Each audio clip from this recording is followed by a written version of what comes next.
share with us your favorite childhood memory. I suppose that would be when my dad gave me the duck.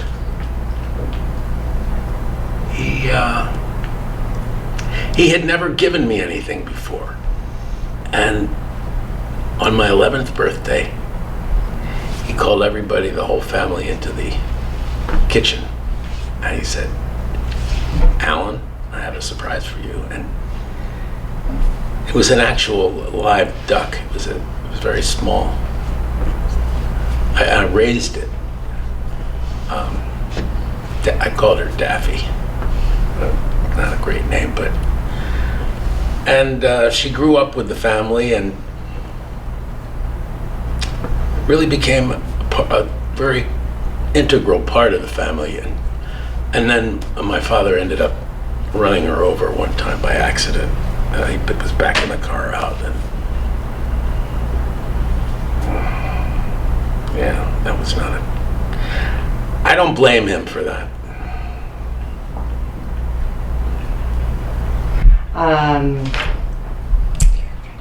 Joseph? Yes. Could you tell us what your favorite childhood memory was? Boy.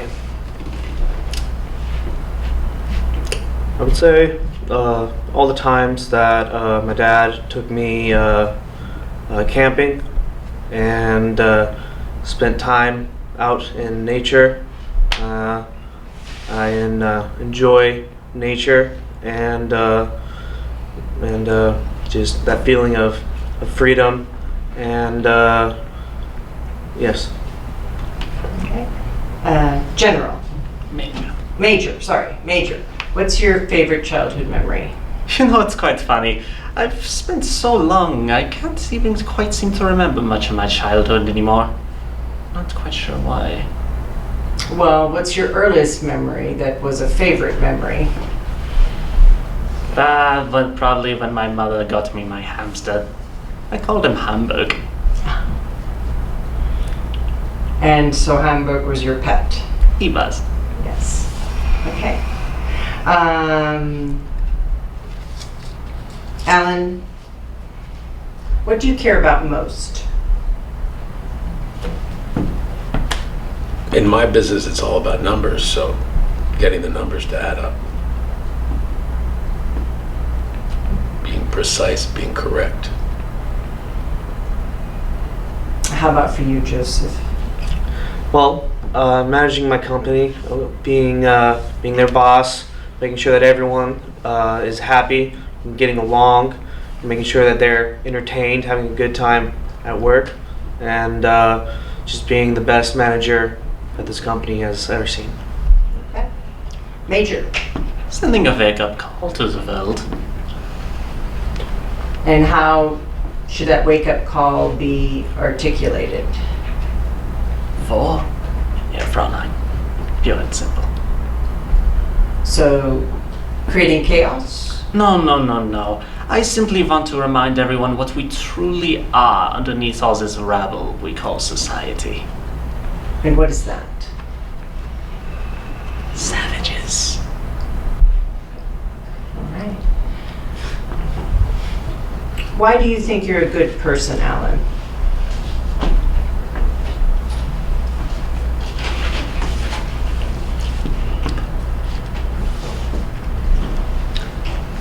Well, I try to be a good person.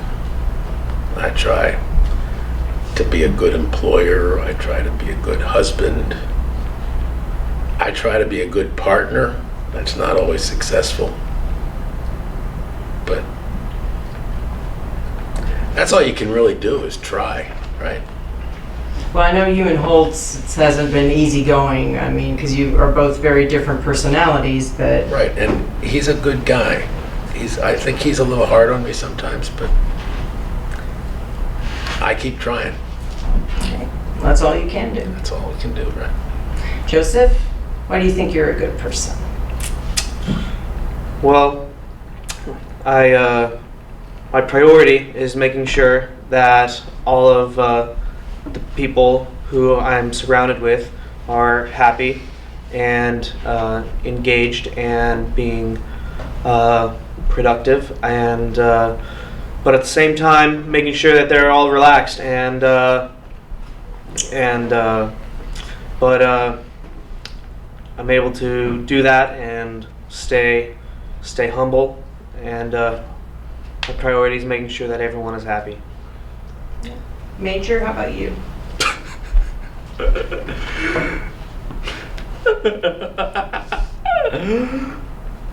You realize you're talking to a Nazi, right? Yes, but that doesn't mean that you don't believe you're a good person. Oh, wow. What truly extraordinary times we live in. Well, I suppose there's one consolation. I tend to leave the Holocaust Museum alone. No one will deny what we did. Same as few people, it seems. Good person.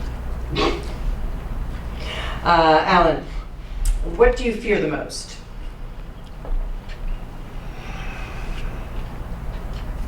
You mean like supernatural type? No, what's your greatest fear? I mean, like, I don't mean like arachnophobia but I mean, you could look at it like it could be worldview or it could be more personal. What's your greatest fear? Losing your job or losing your wife or anything? Well, for me, it's all death related. Okay. That stuff. Like And in your line of work, that can happen. my death, a friend's death, family member's death, duck death. Oh, yeah, That's death. where it kind of all started. Joseph, how about for you? What's your greatest fear? Well, I'm not afraid of much, but I'd say two things. Snakes and vegans. Why vegans?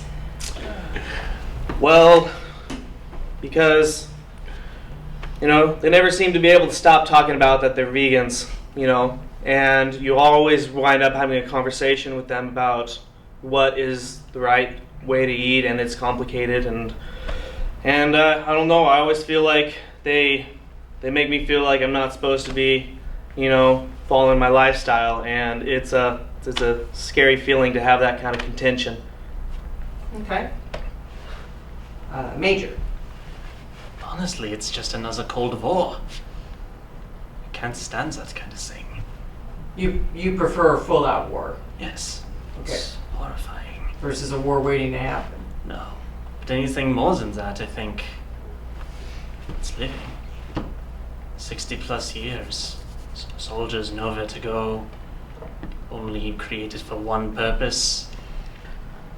Civilian life has nothing to offer us. And the sooner we die in battle, the better. Alan, how do you want to be remembered?